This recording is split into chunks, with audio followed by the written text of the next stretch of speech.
छोटे से बच्चे को पीठ पर बांध करके, घोड़े की लगाम को दांतों तले दबा करके, दोनों हाथ में तलवार लेकर के किले की दीवार पर दौड़ती हुई फिरंगियों को भारत से भगाना है। 1857 के स्वतंत्रता संग्राम में कहीं रानी लक्ष्मीबाई लड़ रही थी, कहीं तात्या टोपे लड़ रहे थे, कहीं मंगल पांडे लड़ रहे थे, कहीं कुंवर सिंह लड़ रहे थे। युद्ध जारी था। इसी बीच में 12 जनवरी 1863 को स्वामी विवेकानंद अवतरित हो गए। देखते देखते यात्रा आगे बढ़ी। 1887 में स्वामी विवेकानंद ने कहा, गर्व से कहो हम हिंदू हैं। यात्रा आगे बढ़ी। उसके बाद 11 सितंबर 1893 को शिकागो की सभा में स्वामी विवेकानंद पहुंचे। उस समय सारी दुनिया के लोगों ने कहा, एक गुलाम देश के नागरिक को बोलने का अवसर नहीं दिया जा सकता है। बहन निवेदिता के कहने पर स्वामी विवेकानंद को बोलने का अवसर दिया गया। और उड़ई के वीर सपूतों, आप सबको पता है 11 सितंबर 1893 को स्वामी विवेकानंद ने पहला भाषण दिया। दूसरा भाषण उन्होंने 14 सितंबर 1893 को किया। तीसरा भाषण 16 सितंबर 1893 को किया। चौथा भाषण उन्होंने 19 सितंबर 1893 को वेदांत का दर्शन कराया। और अंतिम भाषण उनका शिकागो की सभा में 27 सितंबर 1893 को हुआ। और जब अंतिम भाषण करके स्वामी विवेकानंद नीचे उतरे तो पूरी दुनिया स्वामी विवेकानंद के पीछे चलने के लिए मजबूर हो गई।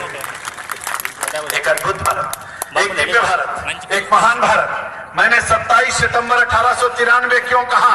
मेरे पत्रकार मित्र यहाँ पर बैठे हैं। मैं 27 सितंबर 1893 को याद दिलाना चाहता हूँ, जब गुलाम भारत को दुनिया के सामने भारत की संस्कृति, भारत की सभ्यता, भारत का संस्कार सर्वश्रेष्ठ है, इसको सिद्ध करने का काम स्वामी विवेकानंद ने किया। उसी प्रकार का काम आपको याद दिलाना चाहता हूं मित्रों। 27 सितंबर 2015 को नरेंद्र भाई मोदी शिकागो में थे। नरेंद्र भाई मोदी 27 सितंबर 2015 को थे। 122 साल पहले स्वामी विवेकानंद थे और 122 साल बाद नरेंद्र भाई मोदी थे। और 27 सितंबर 1893 को स्वामी विवेकानंद ने क्या किया आप सब जान गए। और नरेंद्र भाई मोदी ने क्या किया आप लोगों ने अपनी नंगी आंखों से टेलीविजन के पर्दे पर देखा होगा। नरेंद्र भाई मोदी फेसबुक के ऑफिस में गए थे और फेसबुक के ऑफिस में 2 वाक्य उन्होंने लिखा था। पहला वाक्य लिखा था भारत माता की जय और दूसरा वाक्य लिखा था सत्यमेव जयते। ये 2 वाक्य, और वो भी हिंदी में लिखा था मित्रों। भारत माता का निश्चित रूप से भारत के हर नौजवान का सीना चौड़ा हो रहा था। और उन्होंने जब 27 सितंबर 2015 को लिखा तो एक बार फिर से यह सिद्ध करने का काम किया कि दुनिया की संस्कृतियों में सर्वश्रेष्ठ संस्कृति कहीं की है तो भारत की है मित्रों। क्यों? 122 साल पहले जो गए थे उनका नाम विवेकानंद नहीं था, उनका नाम नरेंद्र था। और इनका भी नाम नरेंद्र है मित्रों। वो भी नरेंद्र थे और ये भी नरेंद्र है। सिद्ध करने का काम किया। इसलिए मैं आपको याद दिलाना चाहता हूं और इस बारे में भी मैं आपसे कहना चाहता हूं। 27 सितंबर 1893 के बाद 1901 आया, 1902 आया, 1905 का बंग आंदोलन हुआ, 1906 में मुस्लिम लीग की स्थापना हुई, 1911 और 12 में महात्मा गांधी का राजनीति में प्रवेश हुआ, 1914 और 15 में सरदार वल्लभ भाई पटेल राजनीति में आए, 13 अप्रैल 1919 में जलियांवाला बाग का कांड हुआ। मेरे नौजवान साथी, अगर आपकी भुजाओं में भारत माता का खून बहता है, अगर आप अपने आप को भारत माता की सच्ची संतान कहते हो तो मैं याद दिलाना चाहता हूं आपको 13 अप्रैल 1919 जलियांवाला बाग का कांड हुआ था। एक भी आदमी करता था। अगर इसमें से कोई भी व्यक्ति अमृतसर गया हो, अमृतसर में स्वर्ण मंदिर के बगल में जलियांवाला बाग आज भी है, वहां पर गोली के निशान आप देख सकते हो। केवल एक नौजवान जिंदा था, वो भी पेड़ पर बैठा हुआ था, पेड़ की खोड़र से देख रहा था। नीचे उतर के नौजवान ने खून के कतरे से माथे को तिलक किया और नौजवान ने कहा, एक न एक दिन जनरल डायर से मैं बदला जरूर लूंगा। आप सब जानते हो वह नौजवान पढ़ाई लिखाई करके बड़ा हुआ, नेवी में नौकरी किया, अंग्रेजों से दोस्ती करके पानी वाली जहाज से इंग्लैंड गया। वहां पर जनरल डायर का स्वागत होना था। स्वागत के लिए नौजवान ने फूल की टोकरी लेकर के आगे बढ़ा और इसी बीच में संचालक ने कहा कि ले आओ फूल, जनरल डायर का स्वागत करना है। नौजवान उठ करके खड़ा होता है, टोकरी के नीचे से रिवॉल्वर निकालता है और 6 की 6 गोलियां जनरल डायर के सीने में उतारने का काम करता है। एक नौजवान खड़ा होता है, 7 समुंदर पार जाकर के जनरल डायर की हत्या करता है। उस नौजवान का नाम क्या था? उस नौजवान का नाम था उधम सिंह। एक नौजवान खड़ा होता है, 7 समुंदर पार जाकर के जनरल डायर की हत्या करता है। दूसरी कहानी मैं आपको बताना चाहता हूं। 13 अप्रैल 1919 का जलियांवाला बाग का कांड हुआ। 1921 में असहयोग आंदोलन हुआ। 1922 का चौरी चौरा कांड हुआ। 1925 का काकोरी कांड हुआ। 1929 में पूर्ण स्वराज की घोषणा हुई। 1930 में नमक आंदोलन हुआ। 1932 में इरविन समझौता हुआ। 1934 में रहमत अली नामक नौजवान ने पाकिस्तान का प्रपोजल रख दिया। P for Punjab, A for Afghanistan, S for Sindh, तान फॉर बलूचिस्तान को मिलाकर के पाकिस्तान का नक्शा खींच दिया। 1940 में जिन्ना ने कांग्रेस के अधिवेशन में कहा अब पाकिस्तान के नीचे कोई समझौता नहीं होगा। 1942 का भारत छोड़ो आंदोलन हुआ। जो महात्मा गांधी अहिंसा के पुजारी थे, वो महात्मा गांधी जो अहिंसा के सिवा कोई बात नहीं करते थे, वही महात्मा गांधी ने नारा दिया डू एंड डाई, करो और मरो का उनको नारा देना पड़ा 1942 के आंदोलन में। देखते देखते यात्रा आगे बढ़ी। 1945 16 अगस्त 1945 को बंगाल में सीधी कार्रवाई हुई।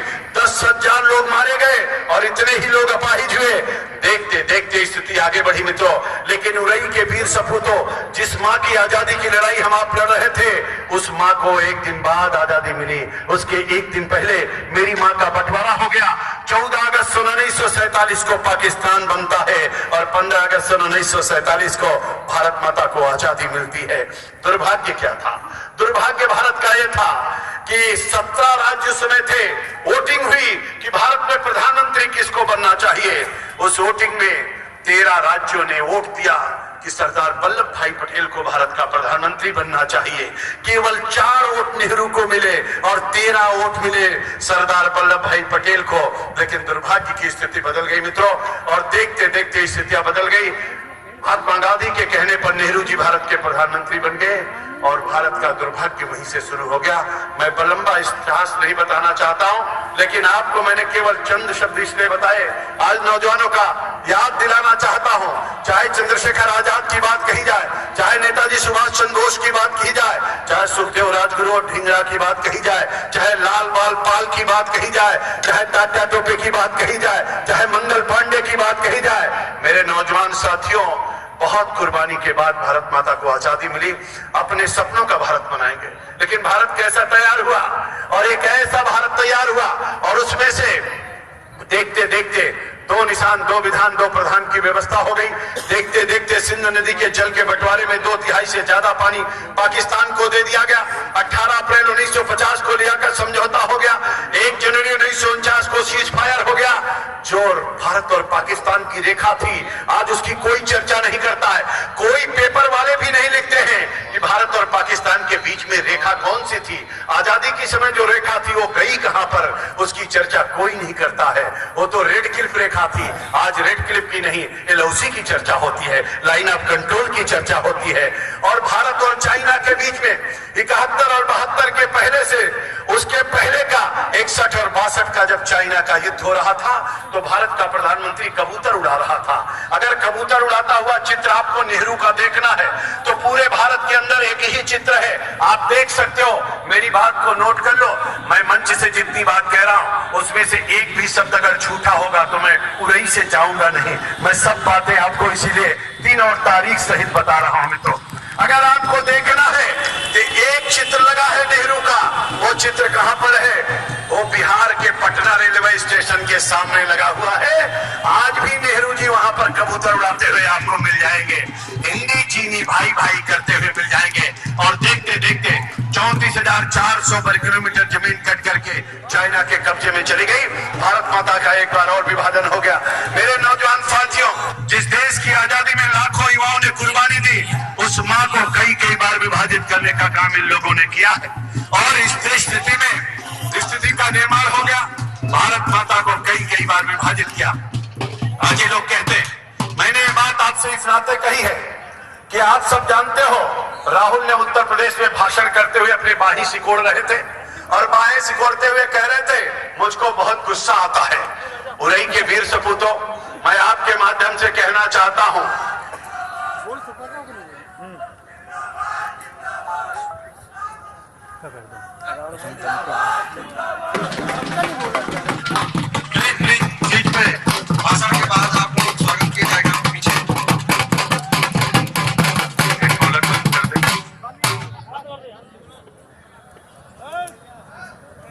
तो राहुल ने कहा कि बड़ी गुस्सा आती है। मैंने कहा कि 44-45 साल के हो गए, 44-45 साल तक गुस्सा ही नहीं आई। हमारे उरई में, जालौन में तो लड़का पैदा होता 1 साल बाद दूध की कटोरी फेंकने लगता, उसको गुस्सा आने लगता। राहुल को 45 साल तक गुस्सा ही नहीं आई। हमने कहा जिसको 45 साल तक गुस्सा नहीं आई वो आखिर में क्या कर सकता है। मैंने कहा ज्यादा गुस्सा आती मेरे उरई चले आओ, 10 साल का नौजवान तुम्हारे गुस्से को ठीक कर देगा। 10 साल का नौजवान तुम्हारे गुस्से को ठीक कर देगा। गुस्सा बहुत आती है। धारा 370 लगी तो गुस्सा नहीं आई। 2 निशान 2 विधान 2 प्रधान हुआ तो गुस्सा नहीं आई। 72,400 वर्ग किलोमीटर जमीन चली गई तो गुस्सा नहीं आई। 34,400 वर्ग किलोमीटर जमीन चाइना के कब्जे में चली गई तो गुस्सा नहीं आई। मुद्रा कांड, गोदरा कांड, पिस्तौल घोटाला कांड, स्पीकर घोटाला कांड, बुफोर्स घोटाला कांड, चीनी घोटाला कांड, सांसद खरीद फरोख्त घोटाला कांड, 2G स्पेक्ट्रम घोटाला कांड, राष्ट्रमंडल खेल घोटाला कांड, इसरो घोटाला कांड, राष्ट्र सोसाइटी घोटाला कांड, इतने सारे घोटाले हुए तो गुस्सा नहीं आई। किसान आत्महत्या करता है तो गुस्सा नहीं आती है। डॉलर के मुकाबले रुपया गिर जाता है तो गुस्सा नहीं आती है। बोफोर्स का दलाल हेलीकॉप्टर लेके भाग जाता है तो गुस्सा नहीं आती है। भोपाल का गैस कांड होता है तो गुस्सा नहीं आती है। सैनिक का सर कलम कर लिया जाता है तो गुस्सा नहीं आता है। चुरहुट लॉटरी कांड होता है तो गुस्सा नहीं आता है। इनका मंत्री कहता है वंदे मातरम नहीं गाया जाएगा तो गुस्सा नहीं आता है। चिंता मत करो, नरेंद्र भाई मोदी ने एक नारा दिया था कांग्रेस मुक्त भारत बनाने का।